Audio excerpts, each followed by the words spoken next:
All right, we are live. And because it's still on the waiting screen. Oh, 5, 4, 3, 2, 1, and transition on. There we go. What's up, y'all? What did it do? All right, welcome to another episode of Vicious E. J Flash. You already know. Versus America. All right. All right, so let's get it cracking. First video we got up. Start with some light shit. You know, okay. some joke shit. Really funny one I liked. That I used to watch with the homies way back when. So let's see. It's taking a little longer to load. Oh no, because not. The Damn Show Volume 3. Order now at damnshow.com. Let me ask you a question. You ever feel tired, depressed? Life got you down. Well, I got the product for you. Oh shit! Buy me some called Meth Advertising. It's just incredible. How you do that? How does it make you feel? It makes you feel like this. Just one hit of this shit, and you'll have energy, weight loss, euphoria, concentration, increased libido, and more self-confidence. Fuck you, motherfucker! Plus you get more shit done because you don't even need to sleep no more. Wait up! Yeah! And then once in a while, every so often, it makes you feel like this. You got a young one with ADHD, put this shit in his fruit and he'll be doing his goddamn mouth over like a Chinaman. But I heard meth's not good for you. Bullshit! Trust me, this shit is made up of all natural organic ingredients. It's more healthy for you than a fucking apple. What I lie to you? Side effects may include nothing. It ain't got no goddamn side effects. A small percent of pussies may experience paranoia, hallucinations, obsessive behavior. Bobby Possum got methamphetamine. Well, yeah, he got glasses on. Get the fuck out of here, Bobby said no. I might go in his mouth. That was pretty funny. Yeah, I watched that with the homies. I was dying. I didn't see that shit in a long time either. Alright, this is now we're gonna get some darker shit. This is the government's active denial system. This is what they're gonna start using on California homeowners. If you have a power meter like this on the side of your house, things don't change up a little bit. So I don't know why they call it the active denial system. It's something else to me, but whatever. The name's not important. What it does is kind of the important thing. I'm gonna go ahead and skip this ad. I'm not trying to support this motherfucker. We're gonna start. New tool to ease tensions with crowds, but they're not using it just yet. Peter Ducey in advance tries it out for himself. You can't see it, hear it, or smell it, but it makes unruly mobs do this. The Defense Department's active denial system, a non-lethal weapon that can be used to control crowds, secure perimeters, and keep pirates at bay. Whoa. It could be a game changer. It's one of the things that we can shoot first and ask questions later. Normally you can't do that.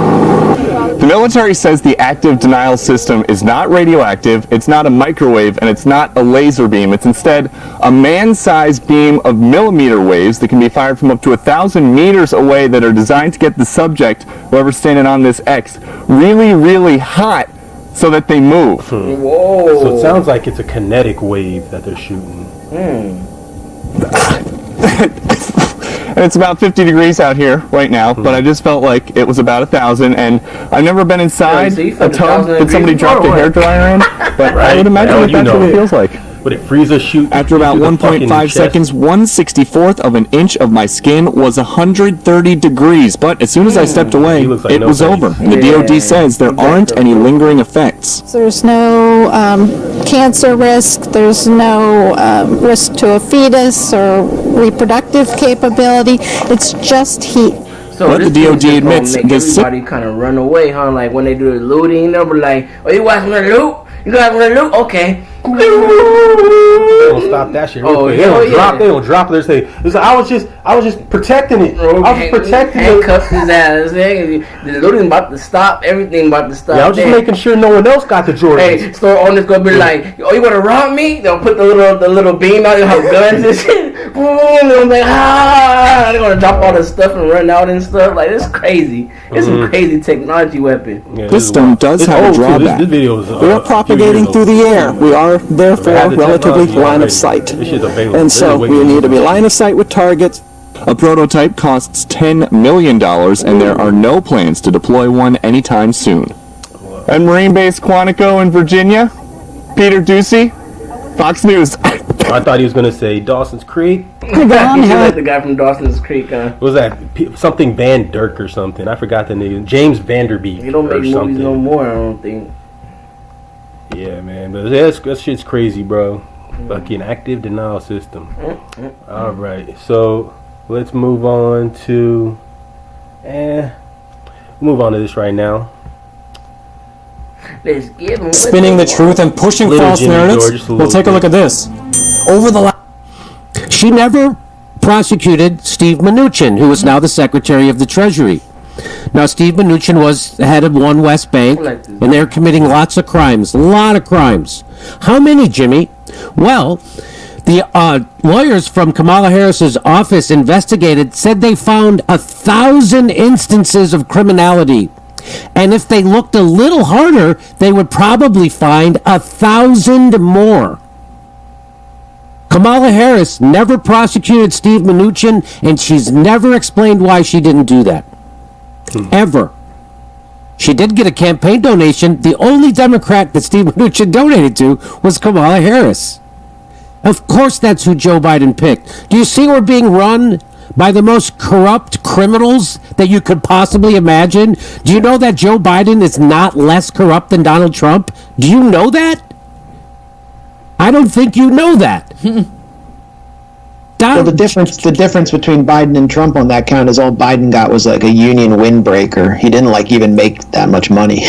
He did whatever the credit card industry wanted, but he doesn't have a whole lot to show for it. He got nothing. His kid got a job, but he didn't get it. Yeah, it's like they sell out for nothing. Like what Bernie's doing right now. Bernie, what are you getting out of this? Fucking nothing. Let me read his tweet and I'll come to you.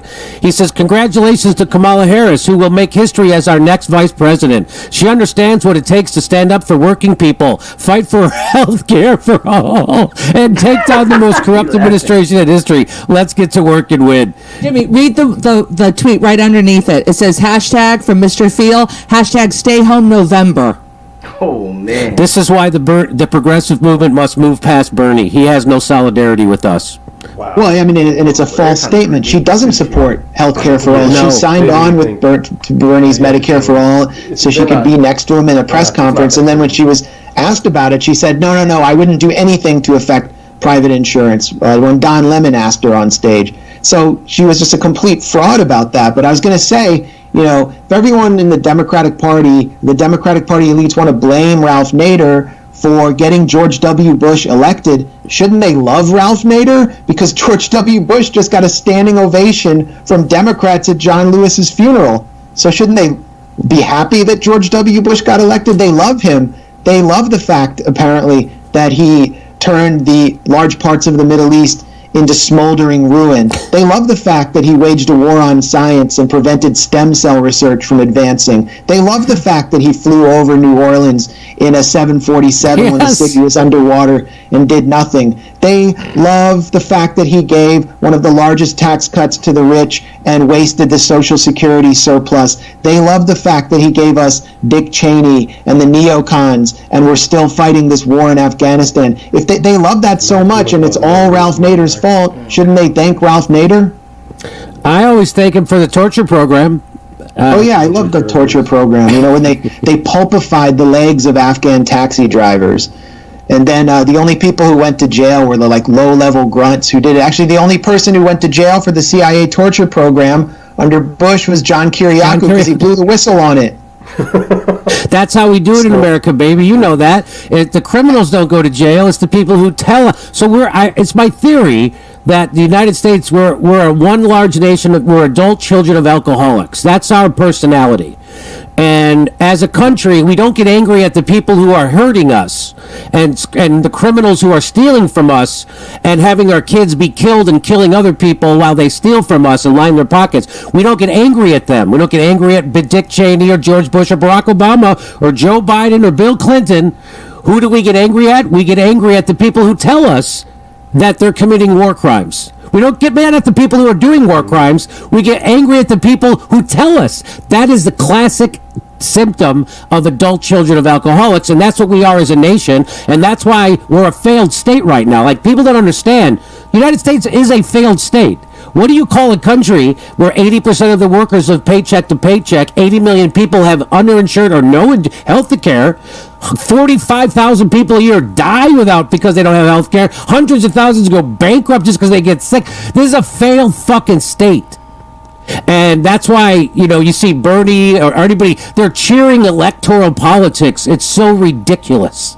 It's so, oh, look, do you see Cory Bush got it? Oh, my God, look, we got another progressive who's going to completely capitulate to Nancy Pelosi. Yeah, and just to build on that, it's just bullshit. You have all these people, blaming the most powerless people in our country for its problems. They're blaming, the people who can't do anything. You got people on the right. They don't hold Barack Obama. I mean, they'll bitch about Barack Obama. They don't hold Trump or anybody on the right to the same standards that they should. That's what I'm trying to say. Poorly is I agree with Jimmy, and I'll just let him finish. And the fucking Democratic machine, just like AOC, every single member of the squad, and Bernie Sanders, who voted for the biggest, largest upward transfer of wealth in the history of the human race. They did that right in your fucking face, and then they lied to you about it. Bernie lied to you. AOC lied how she voted against it. Everybody did. They lied to you about it. They told you there was good stuff in the CARES Act. Well, we all know there isn't. And now you have nothing. And now you have to rely on Trump to send you $400. Now you got to rely on Trump. Please, God, send us $400 until Christmas. Damn. So, let's see what else I have prepared. I have some stuff prepared here. She, by the way, don't buy that she was against the death penalty. Don't buy that bullshit. Kamala Harris touts her opposition to the death penalty. Her track record's more complicated. And then here she is with Steve Mnuchin. She's never answered for that. I think we've covered this pretty good. Oh, here we go. How Kamala Harris fought to keep nonviolent prisoners locked up. In late 2014, lawyers from Kamala Harris's office claimed that nonviolent offenders needed to stay incarcerated lest they lose bodies for fire camps in the wildfire-plagued state. That's what we were just talking about. California submitted a proposal for relocating inmates to fire camps to fight wildfires and preventing out-of-state prisoners from being returned. So that's just slave labor.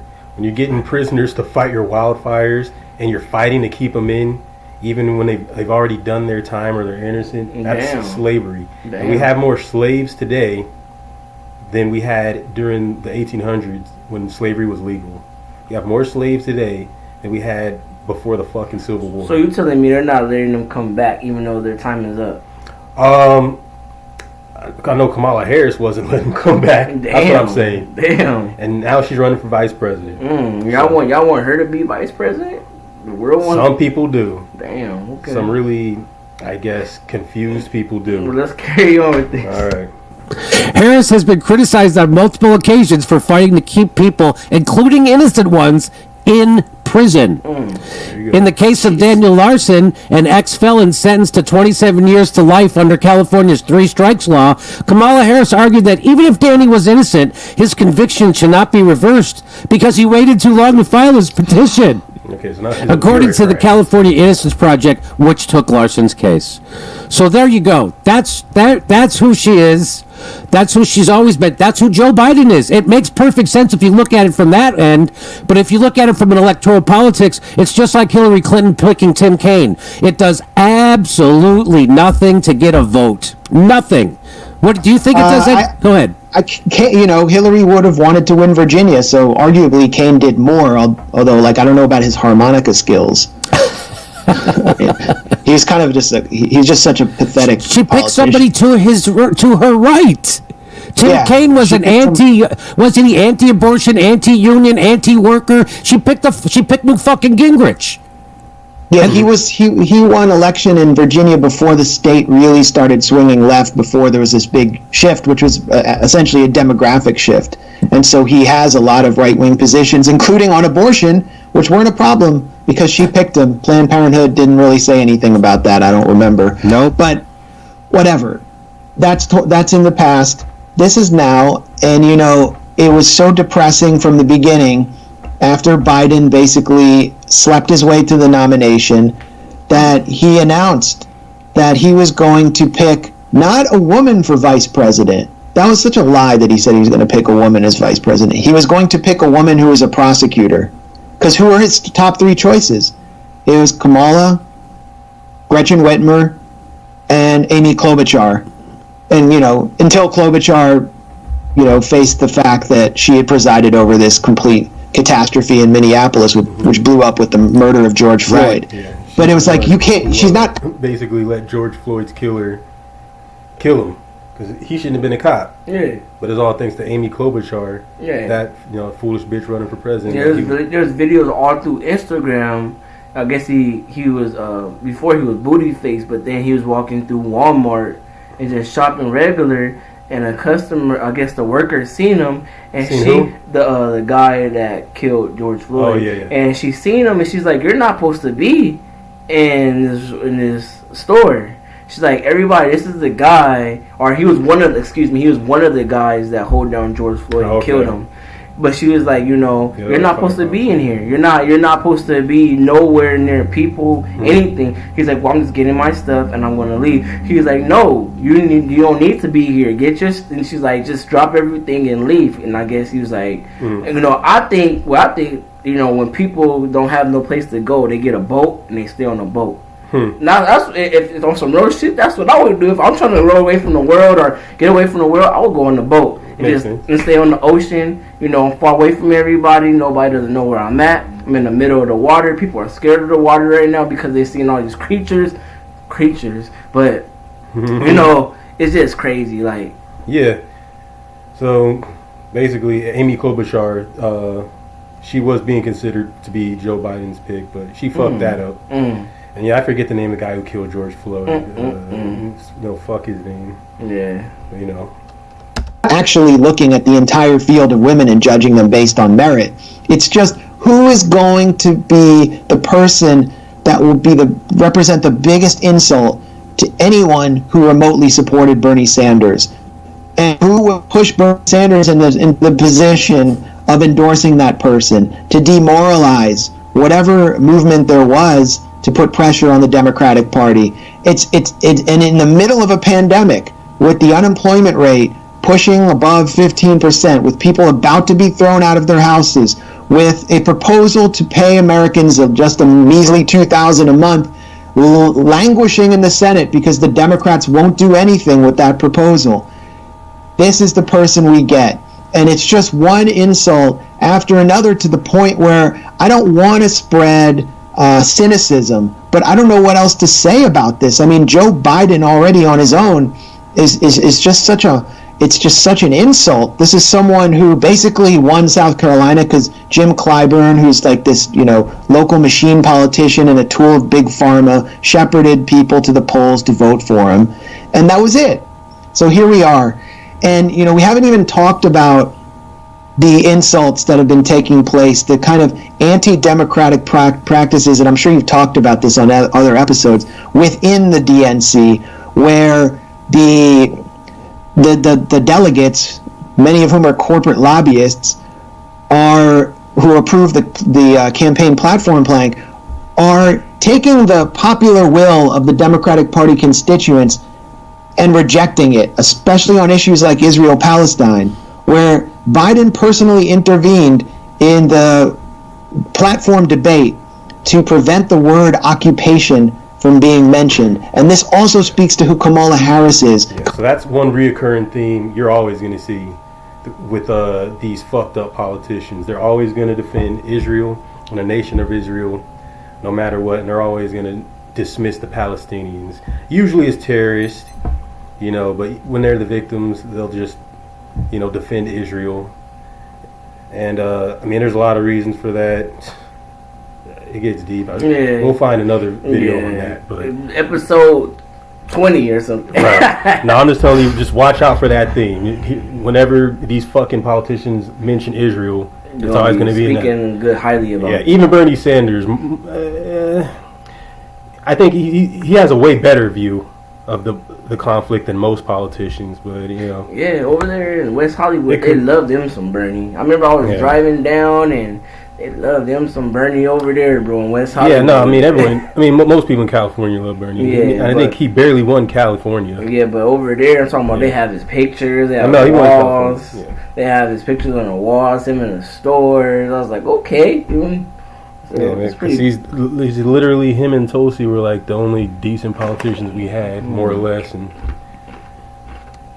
Kamala Harris is someone who said that the reason she loves Israel so much and is so inspired by it is it reminds her of Martin Luther King's march in Selma across the Edmund Pettus Bridge. She actually said that, I think, at AIPAC. She's someone who in 2017 went and had a personal meeting with Benjamin Netanyahu, the world's leading segregationist, the face of apartheid, and has been... Benjamin Netanyahu is the president of Israel, and he's the one... Basically, they treat Palestinians in Israel the way they treated black people in the 1960s out here. That's what's going on in Israel right now. So they're doing the little, like, you can't drink here, you can't... Yeah. You can't, you have your own toilet, go over there. Yeah, pretty much all of that. And more, dude. They're also taking Palestinian land that belongs to the Palestinians and just giving it to Israel, just claiming for themselves. No different than what the colonizers did in America, South America. No different. Damn, that's crazy. That's some crazy stuff. Yeah, and that's been going on for a while, bro. Probably since World War II, I think that's been going on. That's wild. Yeah. Feeding at the trough of the Israel lobby's funding mechanism, along with big tech in California. So this is how she got to where she is, and this is why, and this is the system that we're stuck with. And when you see young people confronting Chicago police in downtown and people just dismiss that, just a bunch of looters, or you see what's happening in Portland, this is just a generation that's been betrayed by people like Kamala Harris. That's really what we're left with as the resistance, and it's not a pretty picture. Well, what I heard is that he was thinking of picking Atlanta Mayor Keisha Lance Bottoms, but they didn't like the bumper sticker, Biden Bottoms. Maybe he does. Maybe he does bottom, which maybe he tops from the bottom. Who knows? Anyway. Well, Bernie's the bottom in this situation. No shit. And by the way, there is no bottom. There's no bottom. The bar is low. The bar keeps going lower and lower and fucking lower. How about... All right. So there's our little Kamala segment. Let's give them something, since I know they're sad right now. Let's give them let's give them that little kid, bro. That's right. He just learned how to ride a bike. Oh yeah, man. That's a beautiful, story right there. Sure. Let's give them the thumbs. All right. Let's let them look at our little faces while I look for that one. Yeah. What's up, world? You already know.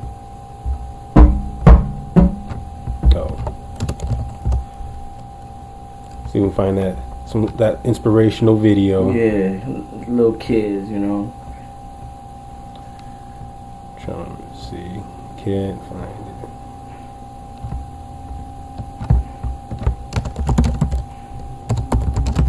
it. Here we go. Fighting's not that easy.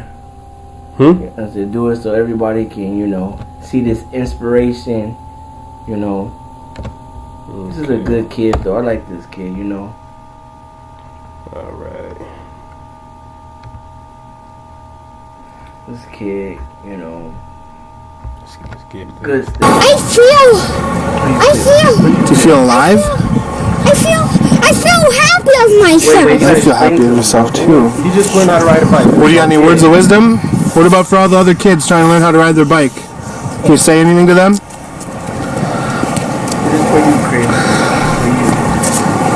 Everybody, I know you can believe in yourself.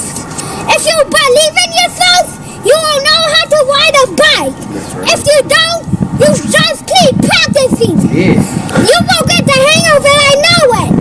If you keep practicing, you will get the hang of it, and then you can get better and better at it as you do it. Give me some thumbs up. Thumbs up, everybody! All right. For rock and roll! Yeah. Rock and roll, baby. Rock and roll. Never forget, keep practicing, America. Keep Hang in practicing. there. It's gonna get better. It's gonna get better. We're gonna be all right. We gonna be all right. It'd be funny if they played that song. Right. Yeah, all right, we're gonna play a little bit of Willie D, and after this, play some Amazing Atheists. Maybe some Dark Matter.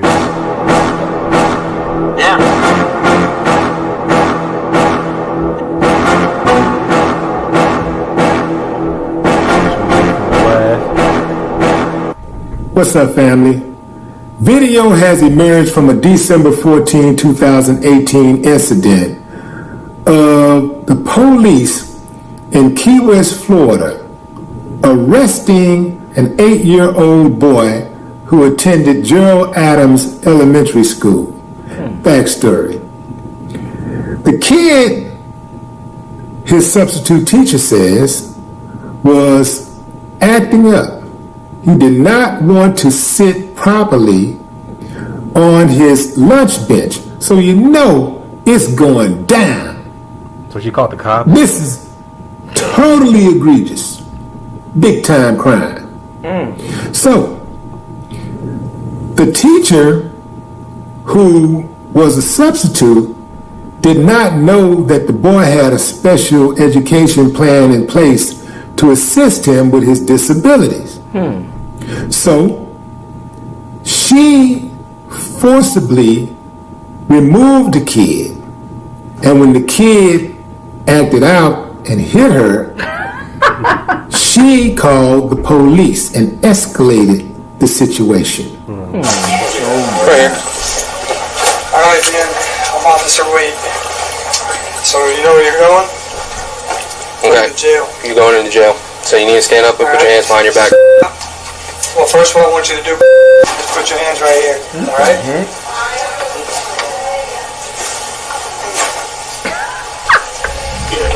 Are you serious? He doesn't have a gun. I don't think so either. He doesn't have a pencil on him. No weapon. Well, he's already put his hands back there. He's been through this several times. You're used to it. This little kid crazy. You know, like, okay, handcuffs again. He could slide his hand out of that. Right. Nah. Little kids can be doing that shit. Not worth it. Just, yeah.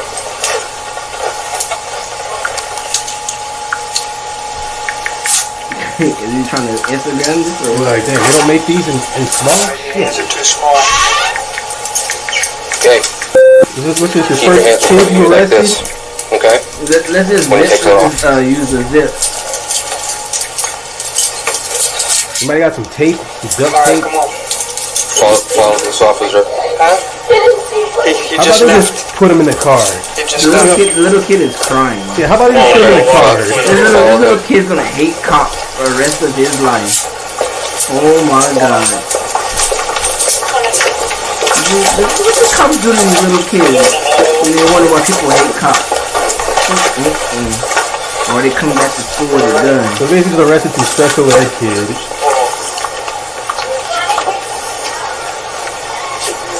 Like, what a waste of resources.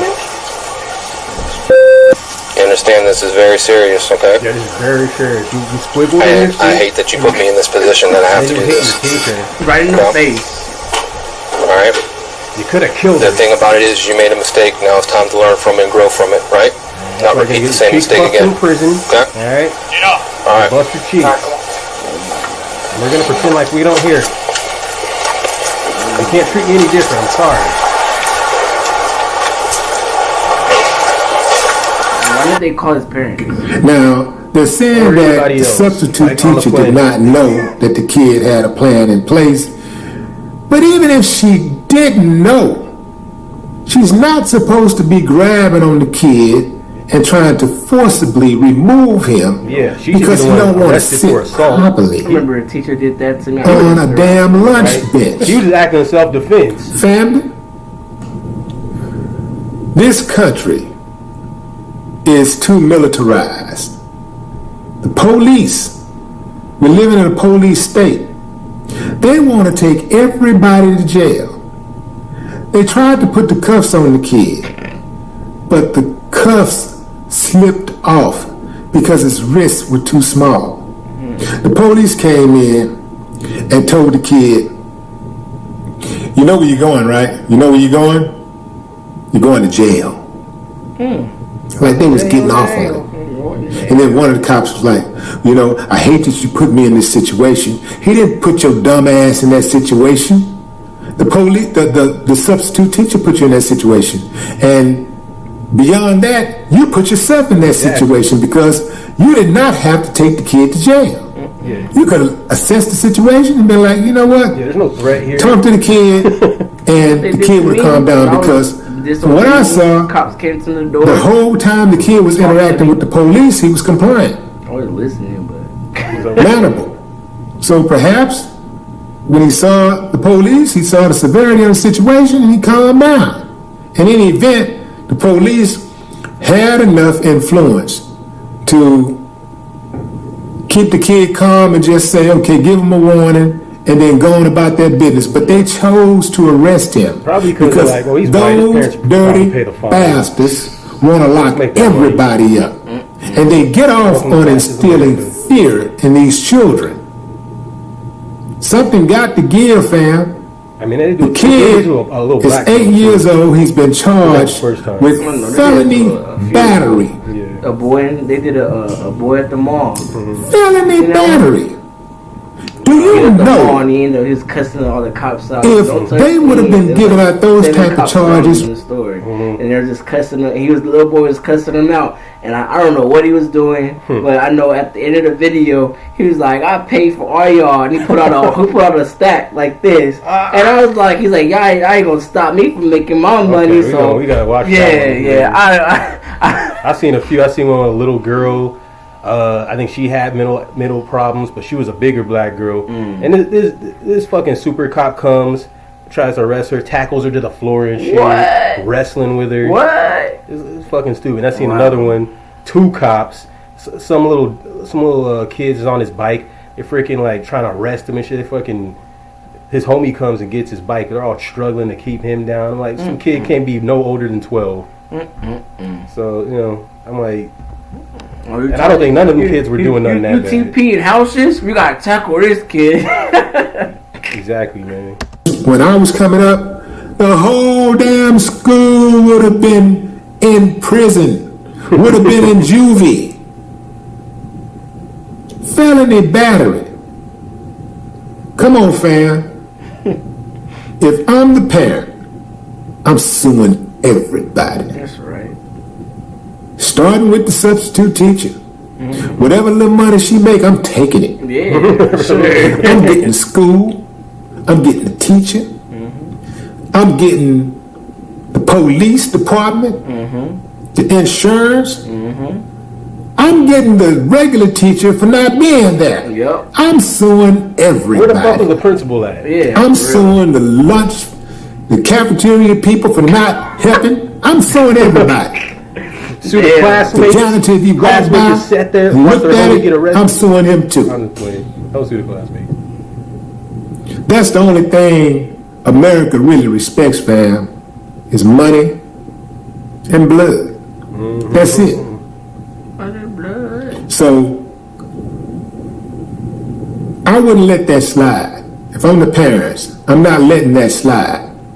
That little boy is going to be traumatized. Oh yeah, he is. For a long time. No, more than that. Who knows?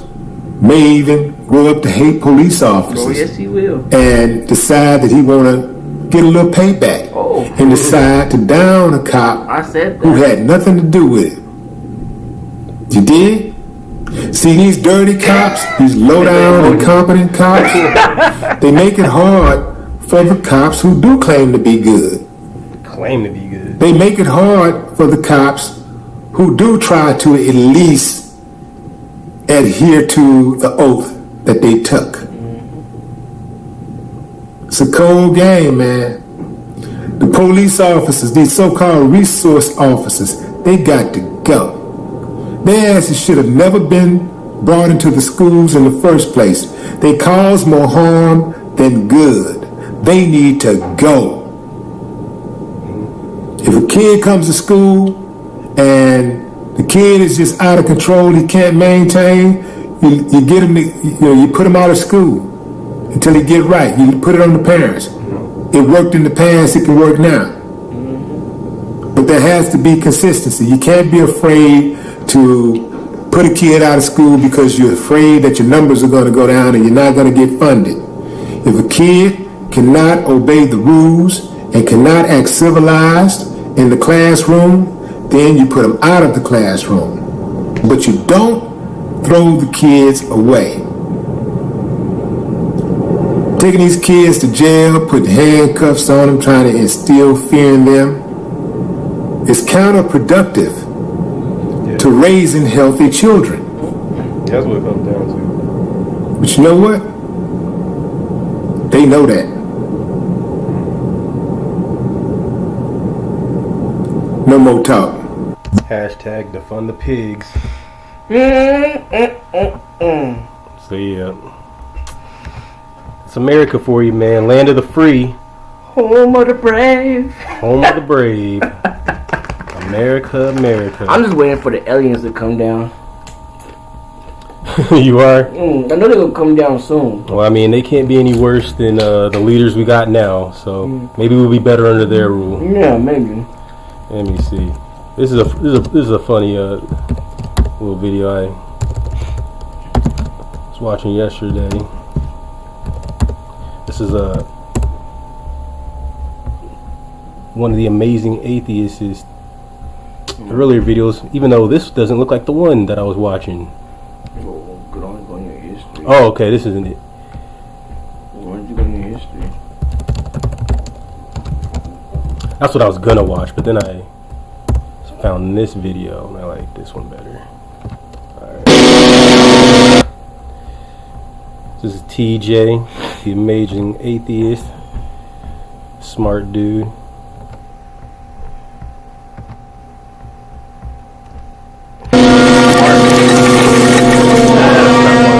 I'd like to talk a little bit about why I'm an atheist, because I noticed that as I've drifted more and more away from atheism as a subject matter, I've gathered more and more followers who are, Christians or Muslims or whatever, and I get letters all the time from people who say, I agree with you on everything but religion. Which, congratulations, you agree with me on everything but religion. I'll be sure to give you the Nobel Prize for Tolerance. Your ticker tape parade is scheduled for the 15th. Be sure to show up early because we're going to give you the key to the atheist city. I don't know what you expect me to say to that. I don't know why it's some kind of bragging right, like, hey, even though we disagree on one thing, I'm able to look past that and acknowledge your other opinions. Thank you for your graciousness. I think the main reason I'm an atheist is because there is no God. That's a big one for me. The lack of a God, I think, is probably the biggest reason why I don't believe in God. And I say that there's a lack of God because I've never seen any evidence for God, and neither has anyone else. If anyone had any good evidence for God, then no one would bother reading the fucking Bible. No one would be like, hey man, have you seen this 2,000-year-old error-filled book of desert scribblings written by primitive tribesmen that details how we were all created by a benevolent sky genius? Have you seen that book? If like the Bible and the Quran and shit like that, if that's the best evidence for God, then how could I ever believe that? I kind of view things like science and philosophy and all that stuff as the sober man's take on life and where we came from and where we're going and why we're here and all that stuff. And I view religion as kind of like the not-so-sober man's idea of where we all came from. Because doesn't the story of Christianity really sound like something that a bunch of stoners came up with, if you really think about it? I think there it is. There was like this dude with like powers, man. And he was there, like, before the universe even began. And he's just kind of, like, chilling, and he's, like, lonely, man, because there's no one else around. But he's got these powers, so he's like, whoa, what if I, like, create, like, the universe, man? And he did. And then, like, he tries to tell people how to live, and they're like, fuck you, man. You're like the oppressor. So he fucking, like, has a son who's, like, also him, man. It's like he is his own son, you know? And he goes to Earth, and he learns how to fucking chill, man. But then, like, when he tries to spread, like, the message, they fucking kill him, man. They kill him, but he forgives them, man, because he understands how to fucking chillax. You know? Islam, on the other hand, kind of sounds like the religion of abusive drunks. Man, I can't fucking stand bitches, man. They should have to cover up their fucking faces so I don't even have to fucking see them. Because they just taunting me, man. Fuck!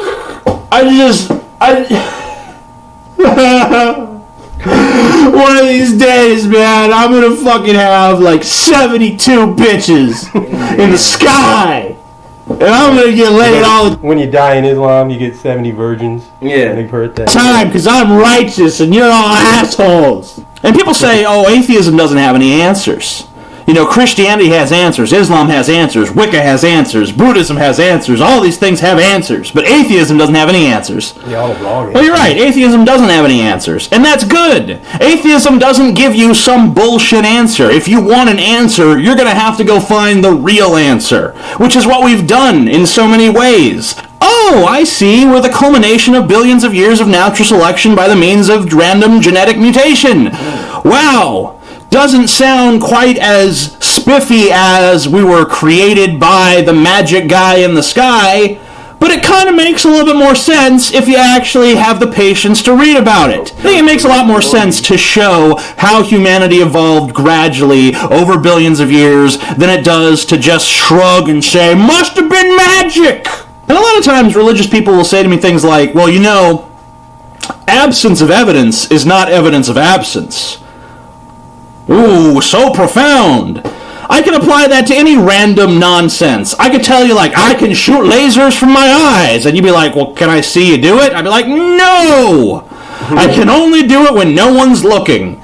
And they'd say to me, like, well, I don't believe you. And I'd say, hey, man, absence of evidence is not evidence of absence. And I know I give religious people a hard time sometimes, but this video is not meant to diminish them or to say that they're stupid or there's anything wrong with what they believe. I'm just trying to explain why it seems ridiculous to me. I'm fully open to the idea that maybe I'm wrong. You know, Richard Dawkins, when they say, well, you know, what if you're wrong? He had some kind of smarmy comeback about like, well, what if you're wrong? Which seems kind of like something a kindergartner would say to me. My response to what if you're wrong is, well, maybe I am, but I'm not seeing any compelling evidence from you why I am. I'm not seeing anything from your camp that would change my mind. In fact, most of the things you're saying sound pretty fucking silly to me, and I think that they are increasingly sounding silly to pretty much everyone. Atheist and agnostic are not mutually exclusive terms. You can be an atheist agnostic, which I am. I'm an agnostic because I don't claim to know for certain that God does not exist,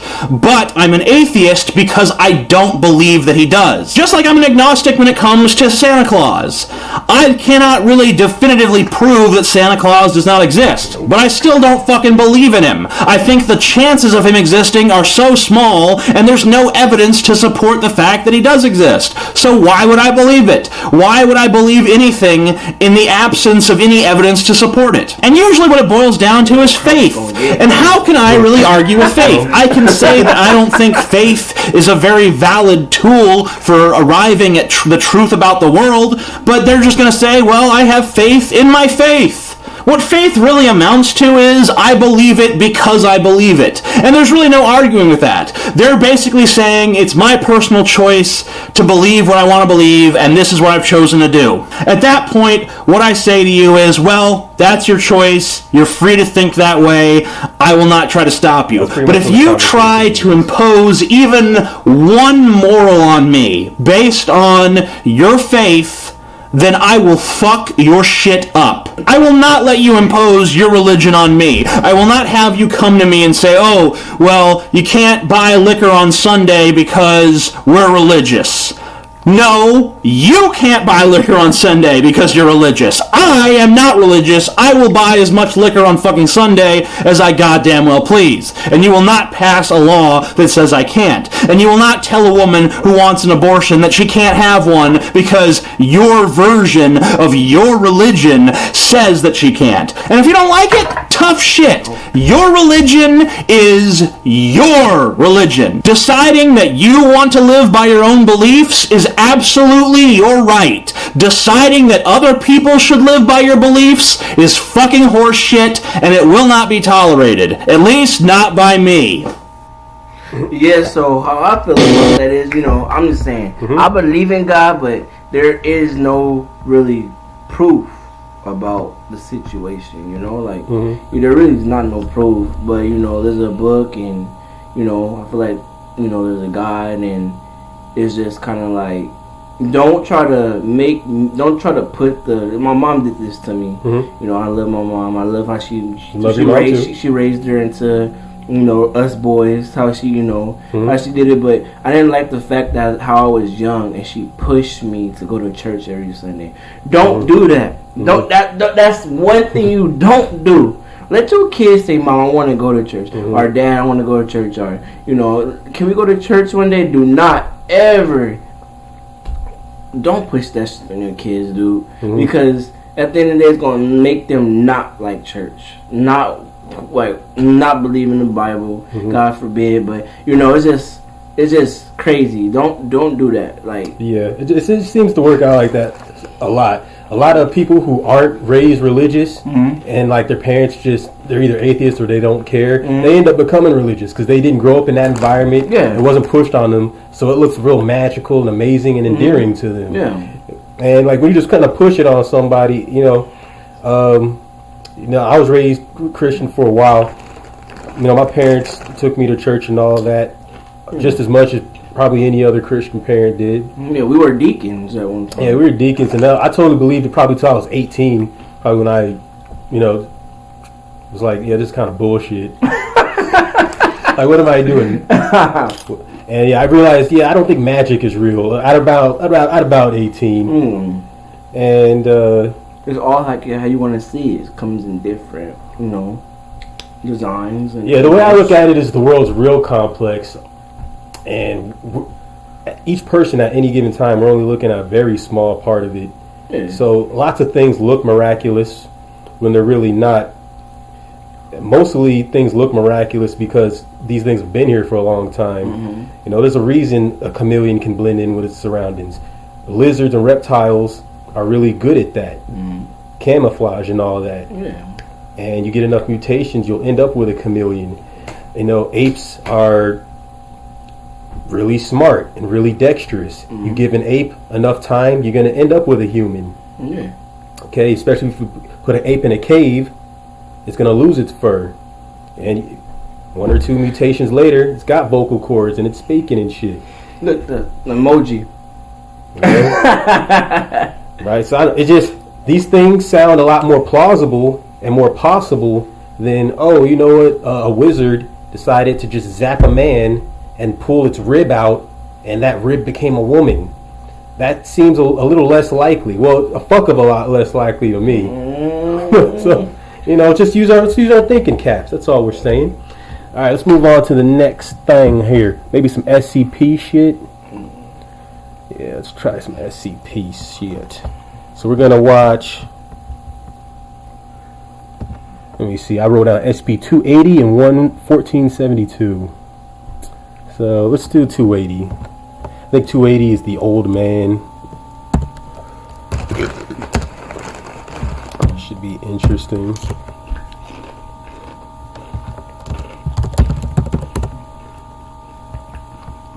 Yeah, this is the one I wanted to watch because it's animated. With Metro. You're not getting paid. Alright. So it's yeah, let's just fuck them. So if you guys don't know what an SCP is. Yeah, look, I'll break down SCPs real quick. Yeah, break it down. SCP stands for Secure, Contain, and Protect. It's the name of a foundation, sort of like the Men in Black. They specialize in containing anomalies or just weird phenomenon or bizarre events or just weird, bizarre creatures. So they just go around and basically they make sure these events aren't known to the public, or if it's like a creature, they'll kidnap it and put it in a little dungeon somewhere, pretty much. So the SCP we're looking at right now is SCP-106. Each SCP or instance of an anomaly is designated a little number. And if you go to the SCP wiki, you can find pretty much all the SCPs. Which is very cool stories. Yeah, so it's a cool little website. So right now we're looking at SCP-106, the young man. Let's see. Nobody could like Corporal Lawrence. That's not to say that nobody tried or that he was somehow unfriendly, merely that he was one of those few that seemed to be wired differently. However, in the trenches of World War I, normalcy was at best a relative term. Lawrence fought, listened to orders, and didn't disrupt the other soldiers, and that was all that was required. So what if the people felt increasingly uncomfortable around him, in a place where the baseline of concern was the flesh rotting off your bones while you were still alive? A little personality conflict ranked several levels below a paper cut. Lawrence, for his part, dealt with it as he always had, that is to say, remained totally unaware of the avoidance, the same way a man blind from birth cannot mourn the memory of color. Corporal Lawrence couldn't bemoan a lack of company. He was quiet, as he had nobody to talk to, and still, as he had nothing to do for long stretches of time. Okay, so we got an ad coming up. Damn ads. It's all good. I'm gonna skip that. It's not Monday, it's Wednesday. Why are they playing this ad? I don't fucking know. And they playing this shit in Korean or some shit? Oh, they got Korean subtitles. I don't know. Enemy trench, less than a mile away, had gone silent for several days. This amplified the unease that seemed to radiate off of Lawrence like heat waves. The worst part was that there was no distinct reason to dislike the corporal. He was a plain man, average height, average build, bland of voice and action. Nobody could recall him raising his voice in joy or anger. He did have the occasional odd mannerisms, however. He tended to stare a beat or two longer than was acceptable at people. He rarely slept as well, and bunkmates said he would mumble in his sleep almost constantly. The content of those nocturnal ramblings, when they could be understood, were often odd and potentially unsettling. One private moved to another barracks when he heard the name of his daughter pass Corporal Lawrence's lips, followed by a bubbling, muffled giggle. It was strongly theorized that he was sent over the trench by his commanders more out of a desire to have him away than for his minimal combat skill. He and 14 of his fellows were sent across the nightmarishly scarred waste of the no-man's land between the trenches to scope out the enemy trench and secure it if possible. Many seemed to hope that Lawrence would have the opportunity to prove his devotion to his country by making the ultimate sacrifice for it. It was while he was gone that someone started asking questions. Nobody remembered him ever talking of home. No sweet-smelling letters came, no soggy, dirt-streaked letters left. Questions started to float among even the higher levels of the command. Nobody was able to actually find his station orders. He'd come in with a squad of reinforcements transferred from France, but there was no paperwork. The rest of the reinforcement squad had never seen the man before he'd been lumped in with them the night before the trip, along with the snips and scraps of other squads decimated by the Germans. Whispers filtered among the grunts of the corporal being a curse. Nearly every man who'd... Oh my god. So they could make a movie out of a lot of SCPs though, if they wanted to. Definitely. Some of these are written a little too well, but let's see how this ends. Shared a bunkhouse with him had gotten trench foot, and the rooms he haunted always seemed to smell more musty and sickly sweet, even for the trench. The men sent over the no man's land with Corporal Lawrence heard and cared for none of this. Just another man among many, all with death certificates awaiting a stamp that could fall at any moment. They moved fast and low, from crater to crater, slipping over slick mud and barbed wire, the only thing that seemed to grow in that blasted waste. Charging the last spur and into the trench, they were greeted not with the harsh bark of German orders and rifles, but a dense, close silence. Preparing for ambush, the men started to filter out into the tunnels and halls of the trench. The men, already nervous, were not calmed by their investigation. The trenches stank of mold, sweat, and a thin undercurrent of rotten fruit. A vile, cloying slime seemed to have pooled in every divot and crack, sticky as glue and itchy on the flesh. Private Dixon found the first body and managed to cry out before vomiting. They knew it had been a man only because nothing else of that size could have been there. It lay on the floor of a barracks, the entire floor. The flesh of it had been smeared somehow, spread like butter over the rough dirt floor. Bones, already looking pitted and rotten, stuck out at random angles, like dead trees in a still swamp. The skull rested on one of the highest bunks, facing the doorway. More remains were found, each seemingly more unsettling and strange than the last. Unfathomable horrors were discovered one after the next, sending men retching and running from the trench. Corporal Lawrence was the first to find the hole. It was small, no more than 4 feet across. It seemed to be the accidental uncovering of a natural chamber, the empty blackness of it defying investigation. Private... Damn, dude, this video was monetized the fuck out. Hell yeah. Homie getting paid. Shit. Mm-hmm.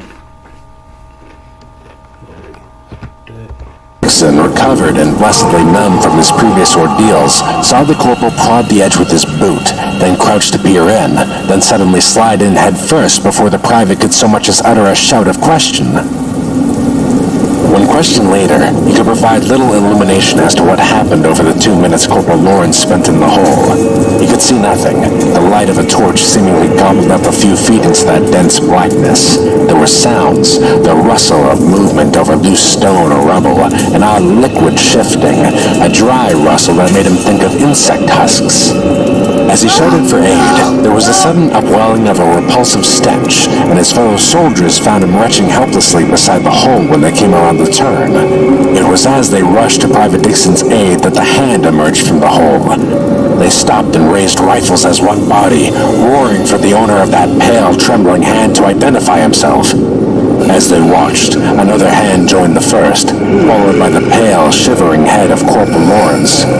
He was streaked and smeared with a tarry black ooze, hacking and coughing thinly as he hauled his body up beside that of the gasping private. As they moved to help the man, the corporal vomited up a heavy stream of the same repulsive slime that coated his body in smears and globs. They were hesitant to touch him, finally doing so after the seemingly endless river of grime stopped pouring from him. He was insensible, eyes rolling and wide, body as limp as a boned fish. The men fled the trench with all the speed they could muster. Half dragging the corporal, they ran with no thought of cover or death, only escape. They crossed in record time, falling into their home trench, gasping and shivering. One man, known to have bludgeoned a German to death with a brick, curled on the floor in a sobbing heap. The commanders moved quickly, isolating the men and trying to calm the most lucid for a report. What spelled out would have been immediately dismissed as lies and hallucination were it not for the earnest, pleading stares of those reporting. Command calmed them with explanations of battle fatigue and strange gas weapon tests, and shared silent, focused stares as the cowed men were ushered out. Corporal Lawrence had little to report. Of his time in the hole, he could or would say little. He stated that he had slipped and fallen into what may have been some long-blocked underground pool or perhaps a buried latrine. Of the sounds and smells reported by the private, he had nothing to say, only that he had struggled a short time, then managed to get back out just as the men arrived. Truly, he seemed none the worse for wear. In fact, he seemed in better spirits than many had remembered ever seeing him, favoring the commanders with a wide, giddy smile as he was dismissed with a warning not to discuss the events. Not one man from that trench survived the Great War, although few died in battle. A wave of sickness took the trench a few days after Private Dixon's death. It seemed to eat the flesh like acid, men waking to find previously healthy flesh eaten down to the bone, oozing and blackened. Corporal Lawrence was remanded to a French mental ward, transferred after several complaints from the hospital proper where he was first sent. It seemed his behavior hinted at a growing mental imbalance. The corporal would rant quietly to the other patients, whispers about endless halls, pursuits in the dark, flesh laid out like pages of a book. It was dismissed as war fatigue. He vanished several times from the ward, only to appear several hours later as if nothing had happened. When pressed, he would begin to sing "My Bonnie Lies Over the Sea" in an endless monotone until the doctors left exasperated. A stale, musty foulness seemed to sit in the air wherever he stayed, and incidents of infection and the strange consuming sickness that had beset his home trench seemed to follow him like a cloud. Numerous attempts were made to transfer the man, only to be met with bureaucratic confusion. What the hell? Sounds like he got cursed or some shit. We shall see. Or it could be a parasite.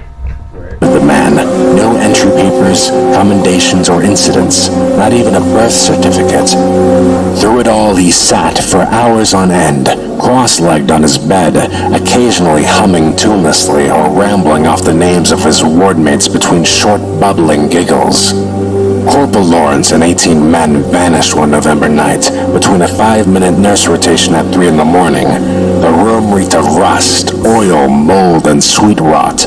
Thick black swaths of crumbling ooze coated the beds and several of the walls, wide patches of it smearing and eating into the floor. Of the men there was no sign at first. As they searched, one nurse shifted a bed aside only to shriek and nearly trip across one of the sunken, reeking depressions on the floor. In a tight, perfect spiral were what appeared to be hundreds of teeth resting neatly on the floor. After counting, they accounted for the total of all the teeth of every living soul in that ward, but one. The corporal was never found, nor were the men. The incident was swallowed by the constant barrage of horrors from the front and forgotten with ease. Still they came. Stories of strange deaths, of disappearing men, found days later alive but broken and twisted beyond comprehension. Stories of a strange, dark figure stalking the bomb-riddled towns of Europe.